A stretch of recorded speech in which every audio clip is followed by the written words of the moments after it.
Amigos, máte hráča, tenistu, starší žiak, 14 rokov, veľmi šikovný, nejaké prvé dvacine. A v priebehu rozhovoru zistíte, že on si neverí na to, že vie otáčať zápasy. Že zrazu, keď prvý set prehral, dokonca s hráčom, o ktorom si myslel, že by ho hladko mohol poraziť, ne, že vedel, že má schopnosti na to, aby hladko porazil toho súpera, len bol taký vystráchaný, troška pod tlakom, porobil pár chýb, potom zneistil, hej, a tak ďalej. Prehral prvý set, 4 v druhom sete, zrazu má 1-3.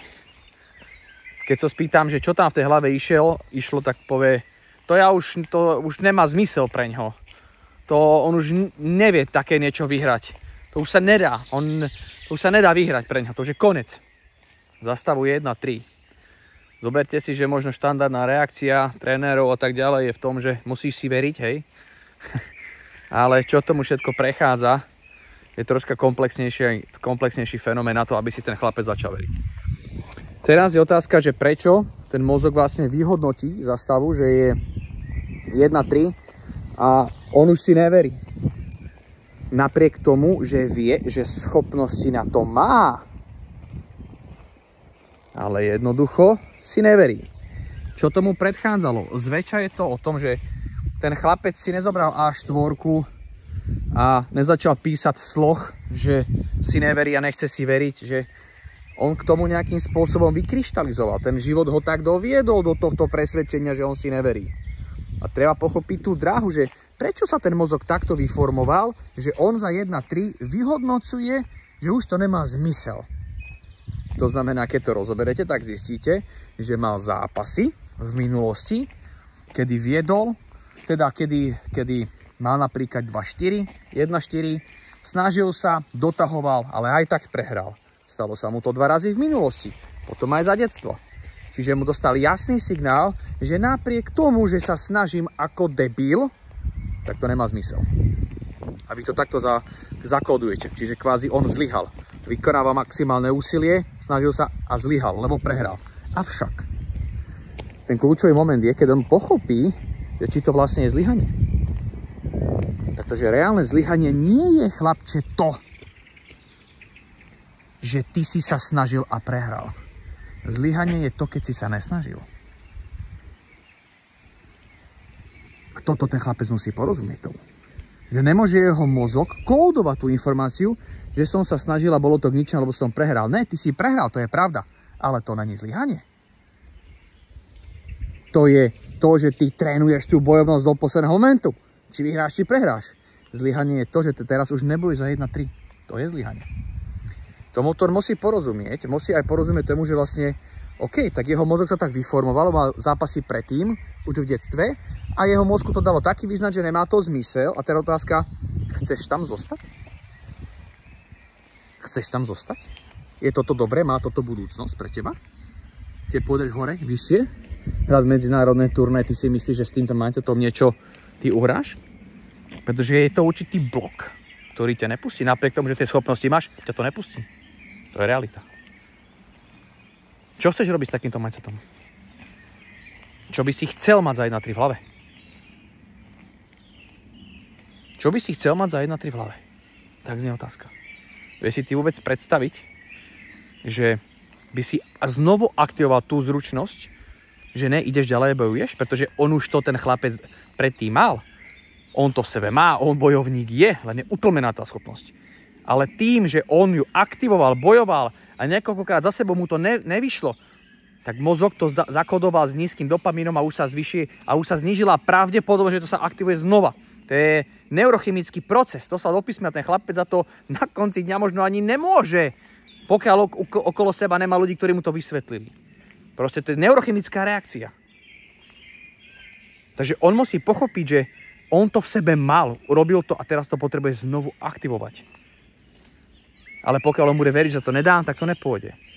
Takže musí byť konfrontovaný s momentom rozhodnutia. Ako chceš reagovať na budúce? Asi na križovatke. Tu je doľava a tu je doprava. Chceš reagovať so starým vyhodnotením, že už to nemá zmysel, je to hrozba? Alebo naopak. Chceš byť otáčač. Máš 1-3, ale teraz je do toho naplno. Je mi jedno, či vyhrám alebo prehrám. Idem bojovať. A dokáž sebe samému, že na to máš. Dokáž sebe samému, že na to máš. A poď doprava. Jeden neurálny okruh inhibovať, utlmiť, druhý neurálny okruh aktivovať, ktorý už tam je vybudovaný. A nauči ten mozog. V tejto situácii stará reakcia, stará tendencia reagovania mozgu je táto, blok, nový okruh spustiť. To je jak elektrický signál, 2 okruhy, vypnúť, zapnúť. Inhibovať frontálnym kortexom, druhý naštartovať. Ale on musí byť rozhodnutý. On musí chápať, prečo dozrel do tohto štádia uvažovania, že ho to blokuje, aké sú nevýhody. A musí vedieť, čo má robiť, aby to na budúce prepol. A to je rozhodnutie. Bez toho, aby sa on autenticky rozhodol. Toto není spôsob, ako bude reagovať do budúcna. Nemá šancu. Finále, chalas, punkt, period. On sa musí rozhodnúť. To už je na ňom. A keď sa rozhodne, že OK, serem na tom, či vyhrám alebo prehrám, ale idem trénovať bojovnosť a otáčanie. Keď sa rozhodne, tak potom je dobre tú hlavu pripraviť. Či si to vlastne len vôbec vie predstaviť, precítiť. Že OK, na budúce za 1-3 ja budem takto vnímať. Toto budú držať v mojej mysli. Tomuto ja budú venovať pozornosť. Takúto energiu ja chcem cítiť. Ak bude mať 1-4 a napriek dotiahne to na 4-4 a prehrá, ale už vie, že to nebude kódovať ako zlyhanie, ale to, že trénuje svoj organizmus na to, že vie dotahovať. To nie je zlyhanie. To je postup, to je mentálny rast. Ale môže sa stať, že pôjde do praxe ten chlapec, on dotiahne na 4-4 a vyhrá zápas. A vtedy nastupuje tá emócia, ten znovu získanie toho dopamínu, ktorý zakoduje tento neurálny okruh, že táto stratégia vnímania, uvažovania, vyhodnocovania, tá je efektívna. To je lepšie pre prežitie, to mi dáva dopamín. Safe. Uložia to v prvej fáze, keď on hrá, v druhej fázi, keď spí, sa to znova reaktivuje. Tie isté neurálne dráhy. Boom! Cold. Saving. Dopamín hore.